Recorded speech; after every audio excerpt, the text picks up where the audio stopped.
হ্যাঁ 10 বছর ধরে শুধু আক্রোশই ছিল। কিন্তু সে যদি সীমা লঙ্ঘন করে আর হেদায়েত না হয় তো ওকে মাফ নেই।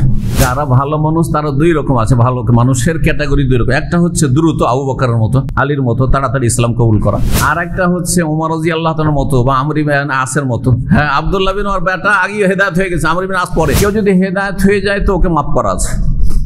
আমাকে গাল দিয়ে যাই বলুক না কেন, কাফেরও যদি বলে, হ্যাঁ বলেছে, অনেকে বলেছে, কাফেরদের এজেন্টও বলেছে, যদি সে হেদায়েত হয়ে যায় তো মাফ করা আছে। আত্মাহারিক টিভি, ওহির আলোয় উদ্ভাসিত জীবনের জন্য। হ্যাঁ হ্যাঁ,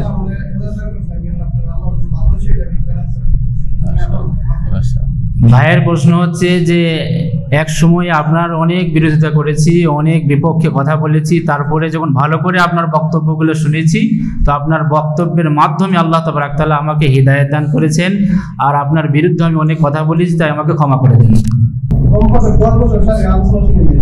হ্যাঁ 10 বছর ধরে শুধু আক্রোশই ছিল। চলেন, ওমর রাদিয়াল্লাহু তাআলা এরকম দেরি করেছেন। হ্যাঁ, তো যারা ভালো মানুষ তারা দুই রকম আছে, ভালো মানুষের ক্যাটাগরি দুই রকম। একটা হচ্ছে দ্রুত আবু বকরের মতো, আলীর মতো তাড়াতাড়ি ইসলাম কবুল করা ক্যাটাগরি, আর একটা হচ্ছে ওমর রাদিয়াল্লাহু তাআলার মতো বা আমর ইবনে আসের মতো। হ্যাঁ, আব্দুল্লাহ বিন ওমর বেটা আগে হেদায়েত হয়ে গেছে, আমর ইবনে আস পরে। বোঝা গেছে না?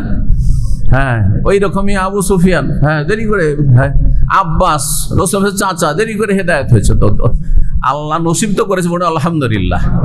বললেন যে আপনাকে আল্লাহ যেন ভালোবাসে, এই ক্ষেত্রে দোয়া নবী সাল্লাল্লাহু আলাইহি ওয়াসাল্লাম আহাব্বাকাল্লাহুল্লাযী আহাব্বাতানি লিআজালি মালাহু, যেই জন্য যেই স্বার্থে আপনি আমাকে ভালোবাসেন সেই স্বার্থের জন্য আল্লাহ আপনাকে, মানে আল্লাহর দিনের জন্য ভালোবাসেন, আল্লাহর দিনের জন্য, দুনিয়ার কোনো গরজ নেই, আল্লাহ যেন আপনাকে ভালোবাসেন। আর হেদায়েত ক্ষমা চাওয়ার বিষয়টি আমি আগেই মানে আম ঘোষণা অনেক আগে থেকে করা আছে। কেউ যদি হেদায়েত হয়ে যায় তো ওকে মাফ করা আছে।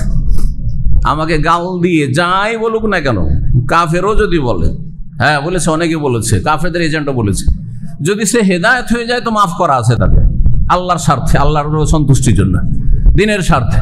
কিন্তু সে যদি সীমা লঙ্ঘন করে আর হেদায়েত না হয় তো ওকে মাফ নেই।